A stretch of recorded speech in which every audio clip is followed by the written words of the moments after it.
ज्ञान को गरीबदास साहिब जी ने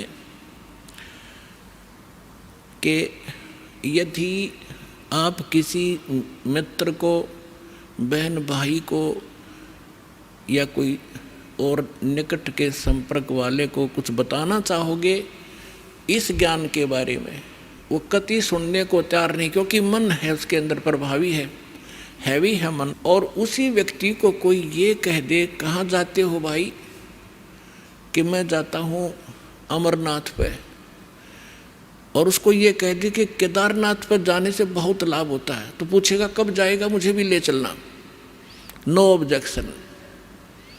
कोई सोमवार का व्रत रखता है तो उसको कोई ये कह दे कि शुक्रवार का व्रत बड़ा बेनिफिट देता है, अच्छा बता कैसे करना होता है तुरंत मान जाएगा। तो यहाँ परमात्मा कहते हैं मैं तो दे दी बालम बैरे नू, और संसारी दी गल्ला चीने, आम आदमी कह दे वो मान ले, और ना बुझ जाए शब्द जो गहरे नू, इस गहरे ज्ञान को नहीं पूछना चाहता, ना समझना चाहता। तो क्या बताते हैं, संसारी दी गल्ला चीने नहीं बुझे शब्द जो गहरे नू, ये मुर्दों से ती प्रीत लगावे न जाने सतगुरु मेरे। अब जैसे प्रत्येक गांव में किसी तालाब के ऊपर या किसी अन्य स्थान पर कोई संत साधक मर गया, मृत्यु को प्राप्त हुआ, उसकी यादगार बना ली, वह माथा टेकन लाग गए सारे, पूरा गांव का गांव, अन्यों का हमारे तो दादा लाई पूजा है यार। अरे कोई विवेक तो लो। देखो जैसे ठीक है वो संत अच्छे होंगे जो आज तक पूज्य हैं, लेकिन उस समय जो उस जीवित समय में उसके जैसा भी वो संत था, जैसी भी भक्ति साधना थी उसके पास, तो उससे उस समय लाभ तो मिल सकता था जब वो वर्तमान में था।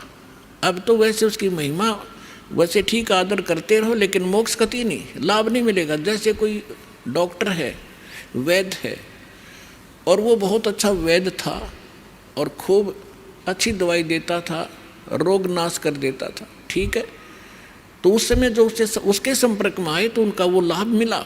उसकी मृत्यु होगी, मृत्यु के बाद उसकी यादगार बना दी, और वहाँ फिर अब कोई जावे उस वैद्य से ये कहने कि वैद्य जी मेरा मलेरिया हो गया, दवाई बताइयो, वह वैद्य की मूर्ति वह दवा काम नहीं कर सकती जो ओरिजिनल जीवित कराया करता था। तो यह भूल मारा ईब तई लाग रही थी, अब मिटेगी।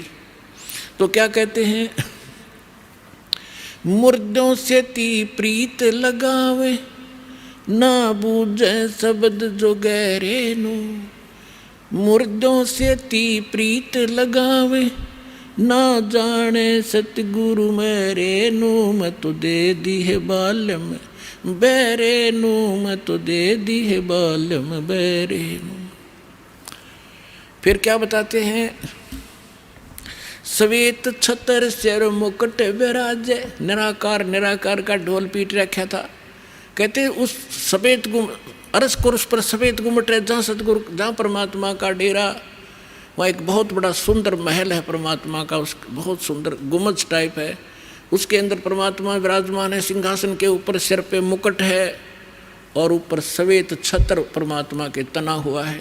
श्वेत छत्र सिर मुकुट विराजे देखत ना उस चेहरे नू, श्वेत छत्र सिर मुकुट विराजे देखत ना उस चेहरे नू, ऊंची थलियां खेती बो ये भूल गए निज डेरे नू, ऊंची थलियां खेती बो ये भूल गए निज डेरे नू।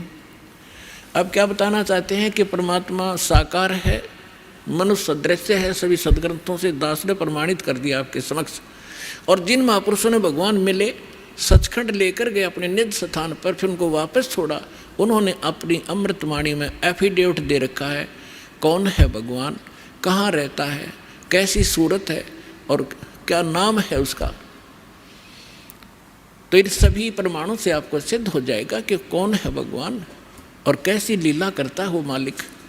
तो यहाँ क्या बताते हैं कि आप जी जो साधना कर रहे हो, अन्य देवी देवताओं के पूर्ण परमात्मा की भक्ति ना करके किसी भी ब्रह्म की, पर सरपुरुष की, अक्षर पुरुष की, ब्रह्मा विष्णु महेश की, या दुर्गा या निरंजन की।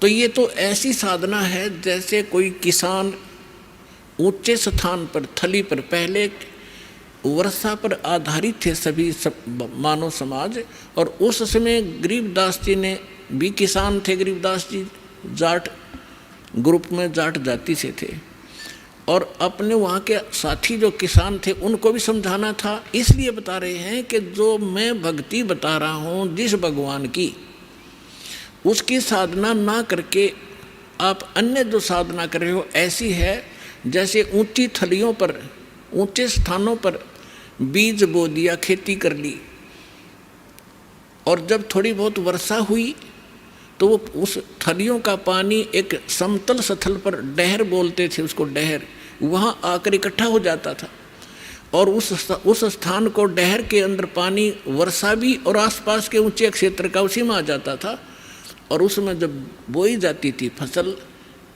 जैसे ऊंची थलियों पर बोई हुई तो वो होती ही नहीं थी, और डहर में बीजा हुआ 1 एकड़ में मनमाने 50 मन कनक हो जाती थी, और ऊंची थलियों पर 2 मन की भी नहीं होती थी मुश्किल से। तो क्या बताते हैं गरीबदास साहब जी, एक फॉर एग्जाम्पल बता रहे हैं कि तुम ऊंची थलियाँ खेती बो, भूल गए निज डेरे नू। इस परम पिता परमात्मा सतपुरुष कबीर साहब की भक्ति ना करके आप अन्य देवी देवताओं की भक्ति करके ऐसी लाभ उठा रहे हो जैसे ऊंची थली पर खेती करने वाले किसान को कोई लाभ नहीं होता। और जो डहर में बीज बोता है, प्रयत्न दोनों एक जैसा ही करते हैं, तो उस डहर वाली यानी उपजाऊ ज़मीन में और समतल ज़मीन में घना लाभ होता है। तो ये समझाना चाहते हैं कि जो साधना हम बताते हैं वो तो डहर समझो। अब फिर बताते हैं,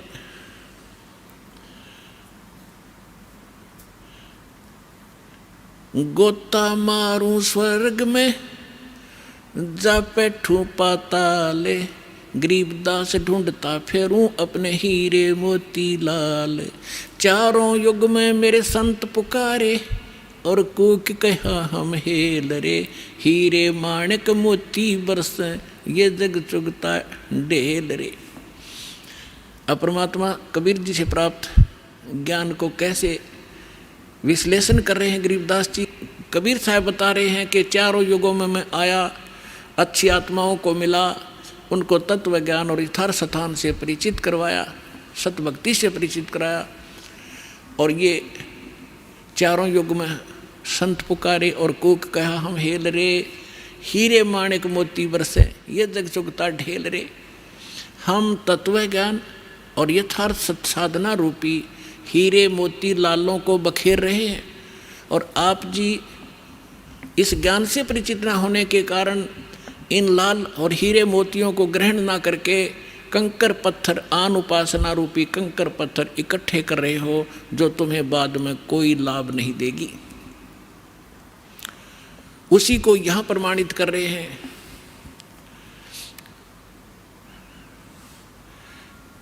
श्वेत छतर सिर मुकुट विराजे, देखत ना उस चेहरे नु, ऊंची थलियां खेती बोवे, ये भूल गए निज डेरे नु। पर भी लेन जात है दुनिया, हमरा ज्ञान किन्हें ना सुनिया। अब यहाँ एक प्रश्न है इसके अंदर कि संसारी दी गल्ला चिन्ह ना बुझे सब जुगैरे नु। एक बहन आई, एक बहन ने हमारी दीक्षा ले ली थी। उस बहन की बहन जो है, उसका पति शराब बहुत पीता था, और जिस बहन ने यहाँ दीक्षा ली थी उसका भी ऐसी सती थी। उसके पति ने शराब छोड़ दी थी और नाम ले लिया, और एक बिल्कुल स्वर्ग के तुल्य घर हो रहा था। तो उसकी बहन का वहाँ आना हो गया, जो दीक्षा किसी और से ले रखी थी, किसी दूसरे पंथ से, और साथ में दूसरी साधना भी करती थी अपनी जो परंपरागत प्रचलित। उसका पति शराब पीता था, बहुत पीटता था, कभी गली में भी खड़ी कर देता रात में शराब के नशे में। अब मैं बाहर खड़ी रहती हूँ, कुंडी लगा के भीतर पड़ के सो जाता, सवेरे उतरे शराब जब खुल कुंडी ने, इतनी दुखी हूँ मैं। तो उस बहन ने कहा कि आप मेरे गुरुजी के पास चलो, वहाँ नाम ले लो और तेरा पति भी शराब छोड़ देगा। तो वह बहन उसके अपनी बहन के साथ हमारे पास आ गई करोथा आश्रम में। जब थोड़ी सी संगत थी, हम ऐसे बाहर बैठे सारा बैठे रहते थे, सारे 10 20 50 100 भक्त आते थे दिन में, मुश्किल से 10 20। तो मैंने पूछा बहन कहाँ से आई, तो उसने बता दिया मेरी सिस्टर है और इसका पति बहुत शराब पीता है और रोज़ पीता है, इसने बुरा हाल कर रखा है इसका, और नौकरी करता है, एक चवन्नी घर पर नहीं छोड़ता, सारी पी जाता है, बच्चे भी भूखे रहते हैं कई बार। तो मैंने कहा बहन फिर दीक्षा लेनी पड़ेगी आपने, भगवान फिर धीरे धीरे सद्बुद्धि देता है, परिवार के अंदर भगवान प्रवेश हो जाता है और ये पितृभूत भी प्रवेश करके वहाँ उत्पात मचाते रहते हैं, फिर वो भाग जाते हैं, सद्बुद्धि आती है। तो मैंने पूछा आप क्या साधना करते हो, उसने बताया जी मैं ऐसे ऐसे धन धन सतगुरु अड़ा का नाम ले लिया, गुरु जी का ले रही हूँ 4-5 वर्ष से। तो हमने कहा बहन देखो चलो ठीक है वहाँ जो तुमने नाम लिया, लेकिन अब यहाँ भक्ति यहाँ नाम लोगे तो सब पिछली पूजा छोड़नी पड़ेंगी, ना बीड़ी पीनी, ना शराब, ना पीने के लिए सहयोग देना किसी को, और ना कोई व्रत रखना। मैं कहने लगा बहन बीड़ी क्यों पीती है तू?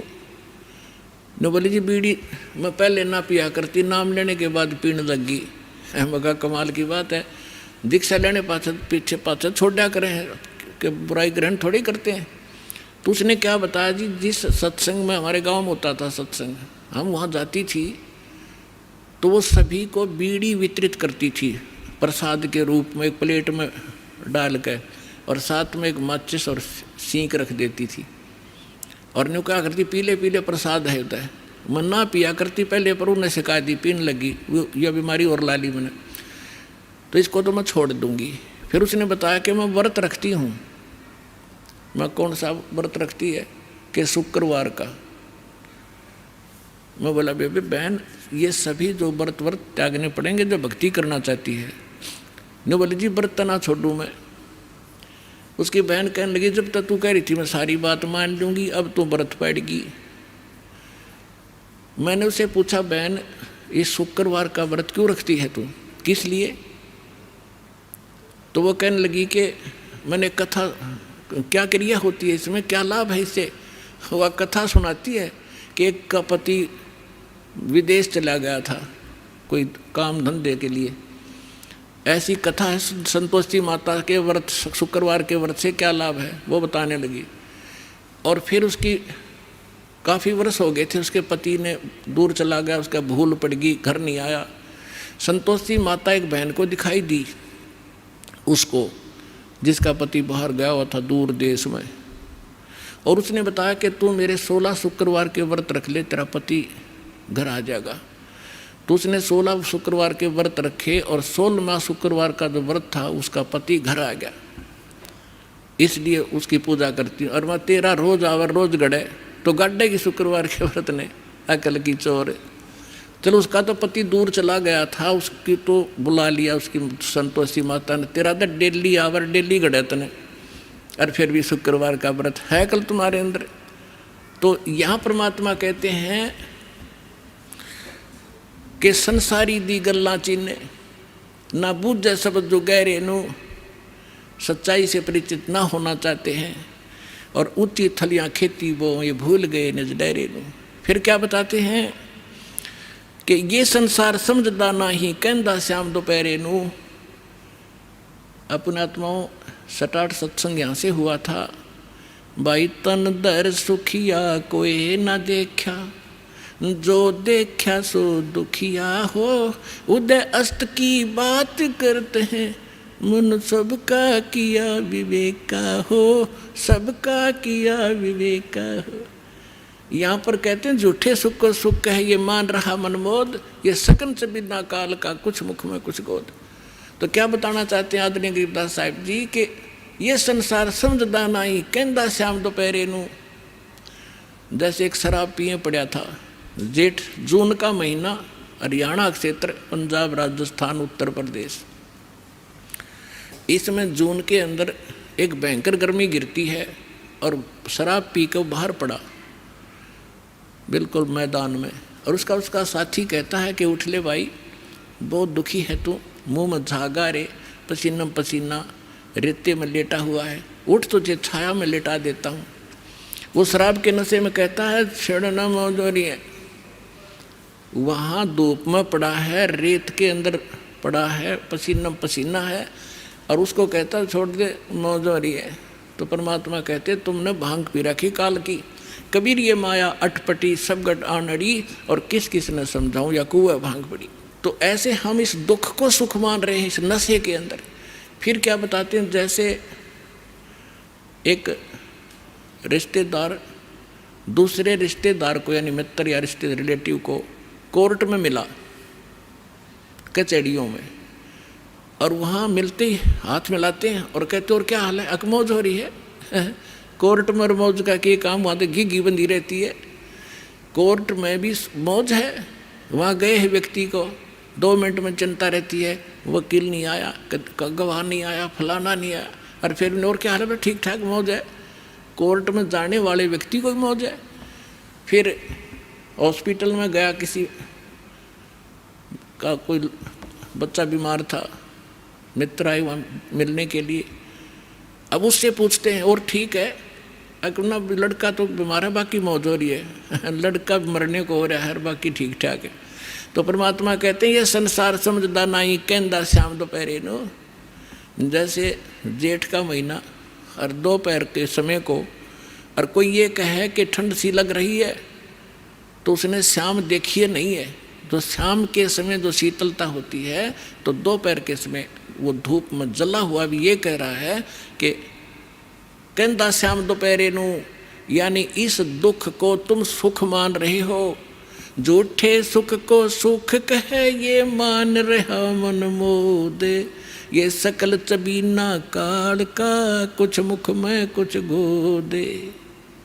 फिर क्या बताते हैं परमात्मा, भाई सुरपति दुखिया भूपति दुखिया, रंग दुखी बपरीती हो, कह कबीर और सब दुखिया, एक संत सुखी मन जीती हो, संत सुखी मन जीती हो।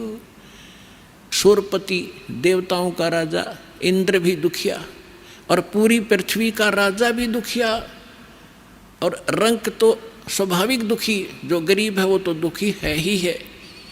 तो परमात्मा ने बताया है, कहे कबीर और सब दुखिया, एक संत सुखी मन जीती हो। यानी परमात्मा की शरण में जो प्राणी आ जाएगा, पूरे सतगुरु की शरण में आने से, उस सच्चे परमात्मा की भक्ति करने से, उसको एक तो ज्ञान ऐसा प्राप्त हो जाता है कि वो संसारिक इन आडंबरों से दूर हो जाता है। उसको ज्ञान ऐसा निर्मल मिल जाता है कि ऐसा निर्मल ज्ञान है, ये निर्मल करे शरीर और ज्ञान मंडलीक है, भाई चकवे ज्ञान कबीर। तो उसको ज्ञान ऐसा मिल जाता है कि यहाँ तक पीछा छुटवाएं पार पड़ेगी, ना कोठी की घनी आवश्यकता, ना बंगले की, ना ज़्यादा यहाँ अटपट चले नहीं, क्योंकि हमारे परमात्मा सारी ब्रह्मांड के पालक, सबके रचनहार एक झोंपड़ी में टाइम पास करा करते और हाथ से कपड़ा बुनकर निर्वाह करके दिखाया करते थे, जो सबका पालन करने वाले। नहीं तो वो एक वचन से एक बहुत बड़ा महल बना सकते थे, उन्होंने ईंट सीमेंट डालने की जरूरत नहीं थी। वो हमें ये बताना चाहते थे, इस गंदे लोक से निकलना चाहते हो तो यहाँ की बकवाद छोड़नी पड़ेगी, केवल यहाँ से जन्म और मृत्यु का छुटकारा चाहिए आपको, तो ये भक्ति कर लीजिए।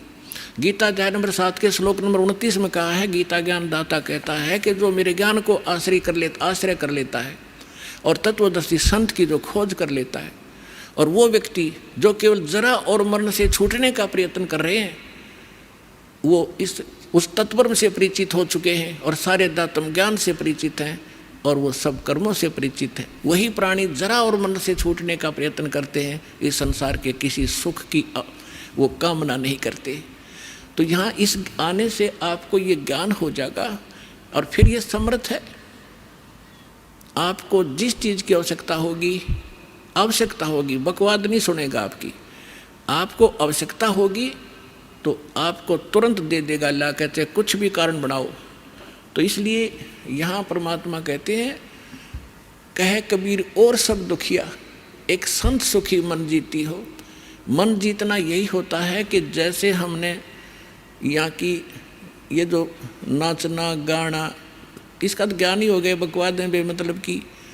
अब नाच गा रहे हैं, ढोल पीट रहे हैं, डीजे बजा रहे हैं, अगले दिन दूल्हे की मृत्यु हो जाती है, टक्कर मार कर रो रहे हैं, बजा ले डीजे।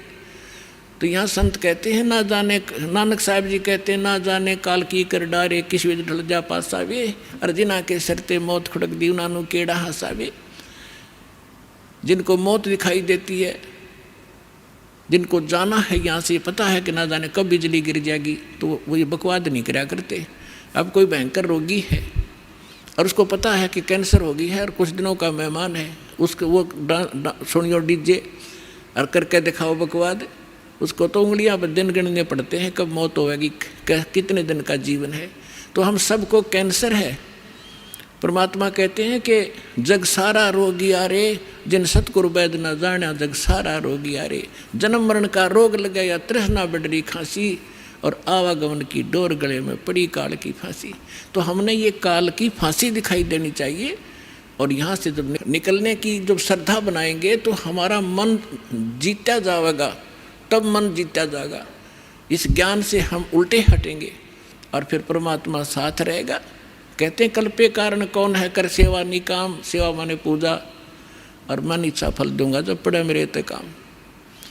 तो इस प्रकार इस सत साधना करने से आपका भी मोक्ष, आपके बच्चों का भी मोक्ष। और कबीर साहब ने ये वो समय वो है जो वचन पहले कहा था कि भक्ति बीज होगा जो हंसा, और तारों तास के इकोत्र वंशा।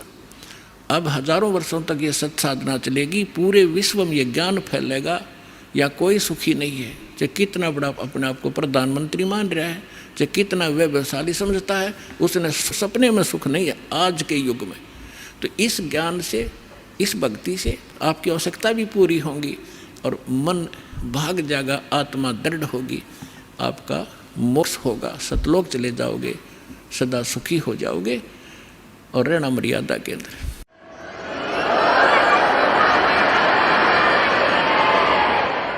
जैसे ही दास देखता है, सुनता है, भक्त आते हैं कि मैं 40 वर्ष से राधा स्वामी पंथ से जुड़ा हुआ था, कोई कहता 20 वर्ष से मैं धन धन सतगुरु पंथ से था, कोई आसाराम जी से जुड़े थे, और आज बताते हैं कि हमारा सर्वनाश हो गया। पहले हमारी खूब मौज थी, गाड़ी भी थी, बिजनेस भी ठीक चला था, और आज रोड पर आ गए। तो वही तो साधना पहले करते थे जब आपका मौज माचरी थी, और वही साधना करते करते सर्वनाश हो गया, तो भाड़ में जाए सी भक्ति। तो कारण क्या था? अब उनको ज्ञान होगा, यहाँ आने से, सत्संग सुनने से पता चला कि वो तो उनका संस्कार था। जब तक आपके पुण्य चलेंगे, वह बैटरी चार्ज है और आगे चार्जर है नहीं इन्वर्टर का, तो जब तक वो पूर्व चार्ज बैटरी है, उससे सारे काम होते दिखेंगे, पंखा भी चल रहा होगा और बल्ब भी जल रहा होगा। और जब वो एकदम डिस्चार्ज होएगी, डाउन होगी बैटरी, सारी सुविधा बंद हो जाएंगी आपकी, क्योंकि आगे चार्जर नहीं। तो सत भक्ति रूपी चार्जर इस आत्मा का फेर लाना पड़ेगा। ये पूर्व जन्म के पुण्य जिसके जैसे भी चल रहे हैं वो तब तक चलेंगे, और जब पापों का दौर शुरू होगा, जब कैर पे कैर टूटेंगे, और वह साधना फिर कति आपको सहारा नहीं देगी, क्योंकि वो पहले भी साधना लाभदायक नहीं थी, क्योंकि आपको ज्ञान नहीं था, जिस कारण से उन नकली संतों के अटपट के वचन सुन के और आप उनके पीछे लगे। उनके विषय में बताया कि चातुर प्राणी चोर हैं, ये मूड मुगत हैं ठोट, और संतों के निकाम के उनको दोगल जोट। फिर परमात्मा कहते हैं बेखों के लश्कर फिरे, इन पंथों के लश्कर यानी टोड़ के टोड़ बने फिरे हैं, ये बाणी चोर कठोर, और सतुर धाम ना पहुँचेंगे ये 84 के ढोर। परमात्मा कबीर जी की वाणी आप किसी भी संत पंथ से देखिएगा, कबीर जी की वाणी के बिना उनका सत्संग पूरा नहीं होता, और उन्हें कख नहीं पता कबीर जी बोल क्या रहे हैं, वो कहना क्या चाहते हैं। कहते हैं बेखों के लश्कर फिरे ये बाणी चोर कठोर, और सतलोक नहीं जाएंगे ये 84 के ढोर। तो पुण्यात्माओं, आपका सौभाग्य, आपको ज्ञान मिला और समाधान मिला, आपका कल्याण और आपके बच्चों का कल्याण निश्चित होगा। ये लिख लेना बेशक कि डायरी के अंदर जो दास वचन बोल रहा है, आपका बेड़ा पार होगा। जब लगे रहे, नियमित रहे।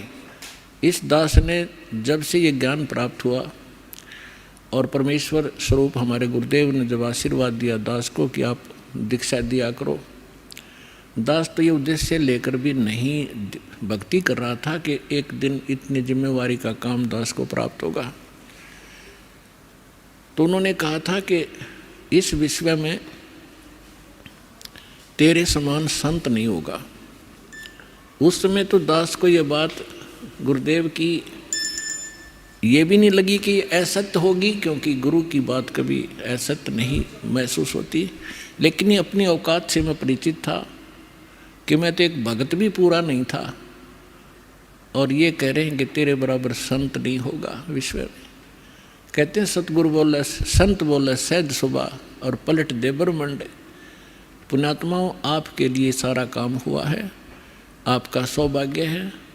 तो कहते हैं ये संसार समझदा नहीं कहंदा श्याम दोपहरी नू। गलत साधना करते हैं, गलत भगवानों का आश्रय लिए बैठे हैं।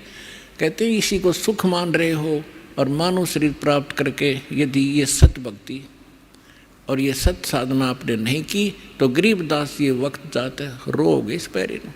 ये मनुष्य जीवन एक बार हाथ से छूट गया, ना जाने कितना भयंकर कहर आप पर टूट जाएगा। तो सौभाग्य आपका, आपको स्थान मिला, ये सच्चा नाम मिला और सच्चा ज्ञान मिला। भक्ति करो, औरों को भी समझाओ जो आपके संपर्क में आता है, पर प्यार से, क्योंकि प्रथम बार आपने भी ऐसा ऊट पटांग लगा होगा। जैसे कबीर साहब से गोरखनाथ जी से कबीर साहब ने कहा था कि गोरखनाथ में सबका गुरुआ, सबका गुरु हूँ मैं, सतगुरु हूँ, जगत गुरु हूँ। गोरखनाथ में सबका गुरुआ। तो गोरखनाथ जी ने कहा था कि तुम्हारा वचन मोह लग गए कड़ुआ, कि तू कैसे अपने आप को सबका गुरु बताता है। जगत गुरु कह रहा है कि धानक और जुलाहा। तो कबीर साहब ने कहा था कड़ुआ लगे सो मीठा होई, हमारी बात पति जैसोई। आज तुझे कड़ुआ लग रहा गोरखनाथ, अगर विश्वास करेगा तो ये मीठा हो जाएगा। तो पुण्यात्माओं, इसी प्रकार हमें भी पहले एक बार कड़ुआ लग गया था, लेकिन आज ये स्वादिष्ट हो गया, क्योंकि ज्ञान ही यही है। तो इसलिए आप अपना भी कल्याण कराओ और पूरे विश्व के अंदर इसका तहलका मचाओ। सब भाई बहन सुखी होंगे, सब हम एक पिता की संतान हैं। सतलोक चलेंगे जहाँ हमारा स्थान, मूल स्थान है। बोलो सतगुरुदेव की।